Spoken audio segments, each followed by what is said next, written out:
नीट paper फुटी प्रकरणातील सीबीआयची धडक कारवाई ही अजूनही सुरूच आहे। तपासाची व्याप्ती दिवसेंदिवस वाढताना दिसते। या प्रकरणामध्ये आता लातूर कनेक्शन आणखी गडद होत असल्याची माहिती कळते। लातूरमधील डॉक्टर मनोज शिरुरेला सीबीआयनं पुण्यामधून ताब्यात घेतलं। डॉक्टर शिरुरेचा या प्रकरणातील आरोपी शिवराज मोठेगावकरशी संपर्क असल्याचा सीबीआयला संशय आहे, अशी एक माहिती समोर येते।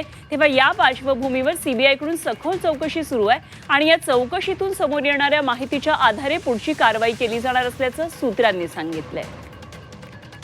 तर या संदर्भात आणखी सविस्तर तपशील जाणून घेऊया। आमचे लातूरचे प्रतिनिधी वैभव बालकुंदे सध्या आपल्या बरोबर जोडले गेलेत। वैभव, या मनोज शिरुरेला आता ताब्यात घेण्यात आलेले आहे आणि मोठेगावकरशी संपर्क असल्याचं कळतंय। काय नेमके लातूरमध्ये या संदर्भातल्या घडामोडी? नक्कीच 2 दिवसापूर्वी डॉक्टर मनोज शिरुरे जे आहेत त्यांची चौकशी करण्यात आली होती सीबीआयकडनं।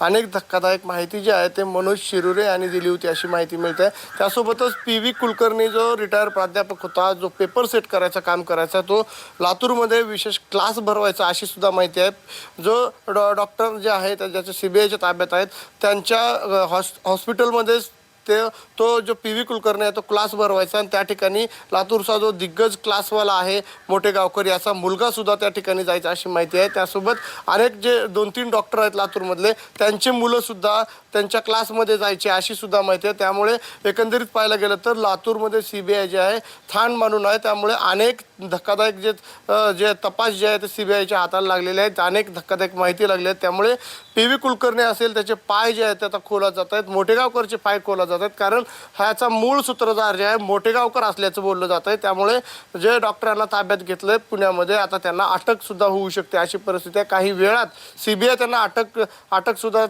करणार आहे अशी माहिती मिळते आहे। त्यासोबत पाहायला गेलं तर तो जो डॉक्टर आहे त्यांनी त्यांच्या मुलासाठी पेपर विकत घेतला होता आणि पी.व्ही. कुलकर्णी हा जो व्यक्ती आहे त्यांच्याकडनं पेपर विकत घेतला असा सीबीआयला संशय आहे। त्यामध्ये अनेक डॉक्टरांना तो पेपर विकल्याचा सुद्धा संशय सीबीआयला। त्यामुळे लातूरमधल्या दिग्गज जे डॉक्टर आहेत त्यांची सुद्धा चौकशी होऊ शकते अशी परिस्थिती आहे। त्यामुळे जो डॉक्टर शिरुरे आहेत त्यांना आता पुण्यामध्ये त्याला अटक जे आहे ते आता सीबीआय करणार आहे थोड्या वेळामध्ये आणि आज दिवसभर त्याच्याकडनं परत चौकशी केली जाणार आहे, त्याच्या मुलाची चौकशी केली जाणार आहे आणि त्याच्या कुटुंबातील लोकांची सुद्धा चौकशी केली जाणार आहे अशी माहिती जी आहे ते आता सीबीआय कडनं दिली जात आहे।